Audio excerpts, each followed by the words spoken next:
I'd like to welcome Nikki Wesley back into our studio. Thanks for being here today. Thanks for having me. Now we're going to talk today about what Burlington Post readers can expect. That's right. So today in the Burlington Post, you'll see a story about Gabriel Cremelli, who you might better know him as Iron Gabe. So we did a story about Gabe back in December when he was rallying what he called the mortals, because he's a superhero after all, to go and give blood.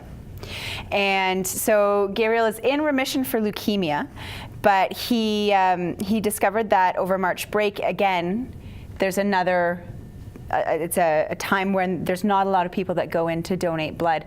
So he's in remission, but he will probably need blood donors and platelets for up to 3 years to get right where he needs to be. So he decided to start a moms versus dads blood donor campaign. So you can go and take part in that, the Brant Street Blood Donor Clinic.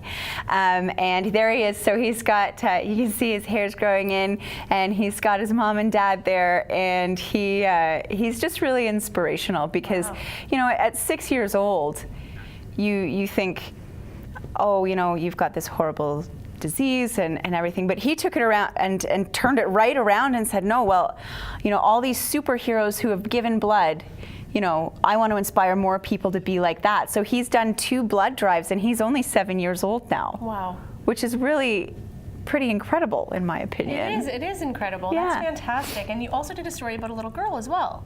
Yeah, so Maddie Smith was named Ambassador Princess for the Children's Wish Foundation. This evening they have their Princesses and Superhero Party, and it's to help raise funds for Children's Wish. Maddie was born with cystic fibrosis and was recently diagnosed with leukemia as well. And in speaking with Maddie's mom, you know, she said, what a magical way to after, you know, going through all of the treatments and going through all of the poking and the prodding and all of the everything, to get to be a kid again and have a wish, you know, granted, essentially, which is obviously, we know what Children's Wish is all about. So that's tonight. Maddie got to go and pick out a Disney princess dress, and she'll get to wear that this evening and be a little star. So that's pretty cool. And you can find that story on Inside Halton. Yeah. And we're going to put up your information. We'll also have a story on Iron Gabe's challenge tomorrow right here on YourTV's Halton News. Thanks so much for being here. Thanks for having me.